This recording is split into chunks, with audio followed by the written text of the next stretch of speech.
Hello दोस्तों, स्वागत है आपका अपने चैनल उत्तराखंड नॉलेज हब में।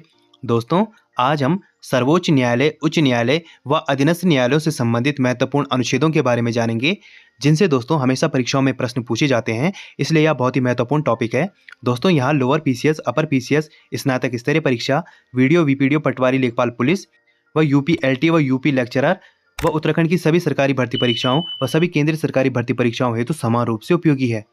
तो चलिए दोस्तों, आज का टॉपिक शुरू करते हैं।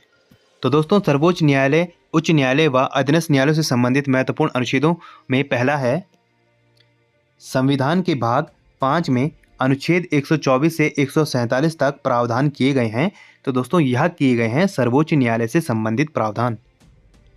अगला प्रश्न है दोस्तों, अनुच्छेद 124 में प्रावधान है, तो दोस्तों इसमें सर्वोच्च न्यायालय की स्थापना एवं गठन संबंधी प्रावधान है। अगला प्रश्न है दोस्तों, अनुच्छेद 126 के अंतर्गत प्रावधान किया गया है, तो दोस्तों इसके अंतर्गत प्रावधान किया गया है कार्यकारी मुख्य न्यायाधीश की नियुक्ति संबंधी प्रावधान। अगला प्रश्न है दोस्तों, अनुच्छेद 127 के अंतर्गत की जा सकती है, तो दोस्तों अनुच्छेद 127 के अंतर्गत तदर्थ न्यायाधीशों की नियुक्ति की जा सकती है। अगला प्रश्न है दोस्तों, किस अनुच्छेद के अंतर्गत सेवानिवृत्त न्यायाधीशों को भी सर्वोच्च न्यायालय की बैठकों में उपस्थित होने के लिए बुलाया जा सकता है, तो दोस्तों वह अनुच्छेद है अनुच्छेद 128। अगला प्रश्न है दोस्तों, अनुच्छेद 129 घोषित करता है, तो दोस्तों यह घोषित करता है उच्चतम न्यायालय को अभिलेख न्यायालय के रूप में। अगला प्रश्न है दोस्तों, उच्चतम न्यायालय का स्थान निर्धारित करने की मुख्य न्यायाधीश की शक्ति है, तो दोस्तों यह है अनुच्छेद 130 में। अगला प्रश्न है दोस्तों, उच्चतम न्यायालय की आरंभिक या मूल अधिकारिकता का विवरण है, तो दोस्तों यह है अनुच्छेद 131 में। अगला प्रश्न है दोस्तों, अपील के लिए उच्चतम न्यायालय की विशेष अनुमति का प्रावधान है, तो दोस्तों यह है अनुच्छेद 136 में। अगला प्रश्न है, उच्चतम न्यायालय की अपनी निर्णयों पुनर्विचार की शक्ति के बारे में उल्लेख है, तो दोस्तों इसका उल्लेख है अनुच्छेद 137 में। अगला प्रश्न है दोस्तों, उच्चतम न्यायालय द्वारा घोषित विधि सभी न्यायालयों पर बाध्यकारी होती है, तो दोस्तों यह बाध्यकारी होती है अनुच्छेद 141 के अंतर्गत। अगला प्रश्न है दोस्तों, राष्ट्रपति की उच्चतम न्यायालय से परामर्श करने की शक्ति का वर्णन है, तो दोस्तों यह है अनुच्छेद 143 में। अगला प्रश्न है, उच्चतम न्यायालय को राष्ट्रपति के अनुमोदन से न्यायालय की कार्य पद्धति एवं प्रक्रिया को विनियमित करने के लिए नियम बनाने की शक्ति दी गई है, तो दोस्तों यह शक्ति दी गई है अनुच्छेद 145 के तहत। अगला प्रश्न है, उच्चतम न्यायालय के अधिकारियों एवं सेवकों की नियुक्ति संबंधी प्रावधान किया गया है, तो दोस्तों यह प्रावधान किया गया है अनुच्छेद 146 के तहत। अगला प्रश्न है, सर्वोच्च न्यायालय के अपीलीय क्षेत्राधिकार को 4 भागों में बांटा जा सकता है, तो दोस्तों वो 4 भाग हैं। इसमें पहला है संवैधानिक विषयों से जुड़ी अपीलें, तो दोस्तों यह है अनुच्छेद 132 के अंतर्गत। अगला है दोस्तों सिविल विषयों से जुड़ी अपीलें, तो दोस्तों यह है अनुच्छेद 133 के अंतर्गत। अगला है दोस्तों आपराधिक विषयों से जुड़ी अपीलें, तो दोस्तों यह है अनुच्छेद 134 के अंतर्गत। और इसमें अंतिम है दोस्तों विशेष अनुमति से की जाने वाली अपीलें, तो दोस्तों यह है अनुच्छेद 136 के अंतर्गत। अगला प्रश्न है दोस्तों, राज्यों के लिए उच्च न्यायालय की व्यवस्था, तो दोस्तों यह है अनुच्छेद 214 के अंतर्गत।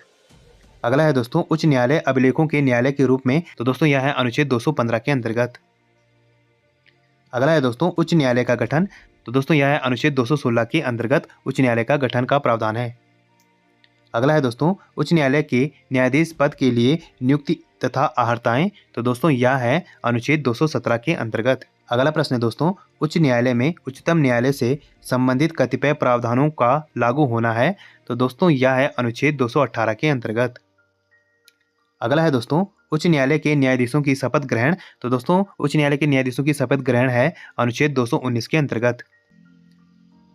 अगला प्रश्न है दोस्तों, स्थायी न्यायाधीश बहाल होने के बाद प्रैक्टिस पर प्रतिबंध, तो दोस्तों यह है अनुच्छेद 220 के अंतर्गत। अगला है दोस्तों न्यायाधीशों का वेतन भत्ते इत्यादि, तो दोस्तों इसका प्रावधान है अनुच्छेद 221 में। अगला है दोस्तों किसी न्यायाधीश का एक उच्च न्यायालय से दूसरे उच्च न्यायालय में स्थानांतरण, तो दोस्तों इसका प्रावधान है अनुच्छेद 222 में। अगला प्रश्न है दोस्तों, कार्यवाहक मुख्य न्यायाधीश की नियुक्ति, इससे संबंधित प्रावधान है दोस्तों अनुच्छेद 223 में। अगला है दोस्तों अतिरिक्त एवं कार्यवाहक न्यायाधीशों की नियुक्ति, तो दोस्तों इसका प्रावधान है अनुच्छेद 224 के अंतर्गत। दोस्तों ये सारे प्रावधान जो हैं वो हाई कोर्ट से रिलेटेड हैं।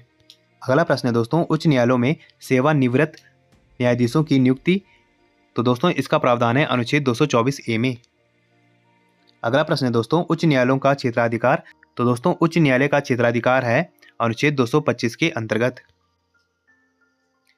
अगला है दोस्तों, कतिपय रिट याचिकाएं जारी करने की उच्च न्यायालयों की शक्ति है। तो दोस्तों यह है अनुच्छेद 226 के अंतर्गत। अगला है दोस्तों, केंद्रीय अधिनियमों की संवैधानिक वैधता पर विचार नहीं किया जाना चाहिए। तो दोस्तों यह प्रावधान है अनुच्छेद 226A के तहत। अगला प्रश्न है दोस्तों, उच्च न्यायालय का सभी न्यायालयों पर अधीक्षण की शक्ति। जो इसका प्रावधान है दोस्तों वह है अनुच्छेद 227 के अंतर्गत। अगला प्रश्न है दोस्तों, उच्च न्यायालयों में कतिपय मामलों का स्थानांतरण। तो दोस्तों यह है अनुच्छेद 228 के अंतर्गत। अगला है दोस्तों, राज्य अधिनियमों की संवैधानिक वैधता से संबंधित प्रश्नों के विस्तारण के लिए विशेष प्रावधान का जो प्रावधान है वह है अनुच्छेद 228 के अंतर्गत।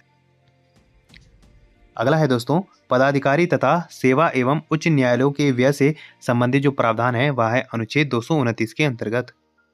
अगला है दोस्तों, उच्च न्यायालयों का क्षेत्राधिकार। तो दोस्तों उच्च न्यायालयों का क्षेत्राधिकार से संबंधित जो प्रावधान है वो है अनुच्छेद 230 में। अगला है दोस्तों, 2 या 2 से अधिक राज्यों के लिए एक साझे उच्च न्यायालय की स्थापना से संबंधित जो प्रावधान है वह है अनुच्छेद 231 में। अब दोस्तों इसमें हम राज्य के अधीनस्थ न्यायालयों से संबंधित जो अनुच्छेद हैं उनके बारे में जानेंगे। इसमें दोस्तों पहला है जिला न्यायाधीशों की नियुक्ति। तो दोस्तों इसकी नियुक्ति का प्रावधान है अनुच्छेद 233 में। अगला है दोस्तों, जिला न्यायाधीशों की नियुक्ति तथा उनके द्वारा किए गए निर्णयों का विधि मान्यकरण का जो प्रावधान है वो है अनुच्छेद 233 क में। अगला प्रश्न है दोस्तों, न्यायिक सेवा में जिला न्यायाधीशों को छोड़कर अन्य व्यक्तियों की नियुक्ति का प्रावधान है। तो दोस्तों यह है अनुच्छेद 234 में। अगला है दोस्तों, अधीनस्थ न्यायालयों पर नियंत्रण का प्रावधान है। तो दोस्तों यह है अनुच्छेद 235 के अंतर्गत। अगला है दोस्तों, जिला न्यायाधीश और न्यायिक सेवा की व्याख्या का प्रावधान है। तो दोस्तों यह है अनुच्छेद 236 में। अगला है दोस्तों, इस अध्याय के प्रावधानों को दंडाधिकारियों के किसी वर्ग या वर्गों पर लागू होने का जो प्रावधान है दोस्तों वह है अनुच्छेद 237 में। तो दोस्तों आज हमने सर्वोच्च न्यायालय, उच्च न्यायालय और अधीनस्थ न्यायालयों से संबंधित महत्वपूर्ण अनुच्छेदों के बारे में जाना जो कि परीक्षाओं में हमेशा पूछे जाते हैं। इसलिए दोस्तों यह परीक्षा की दृष्टि से बहुत ही ज़्यादा महत्वपूर्ण है व उपयोगी है। और ऐसे ज्ञानवर्धक वीडियोस के लिए आप मेरे चैनल को लाइक कीजिए, कमेंट कीजिए, शेयर कीजिए, सब्सक्राइब कीजिए और मुझे इंस्टाग्राम पे फॉलो कीजिए। और इस वीडियो की PDF फाइल के लिए आप मुझे मेरे टेलीग्राम पे ज्वाइन कीजिए, वहाँ आपको इस वीडियो की PDF फाइल मिल जाएगी। और जितना हो सके इस वीडियो को अपने यार दोस्तों के साथ शेयर कीजिए और मेरे चैनल को ज़्यादा सब्सक्राइब कीजिए। Thank you.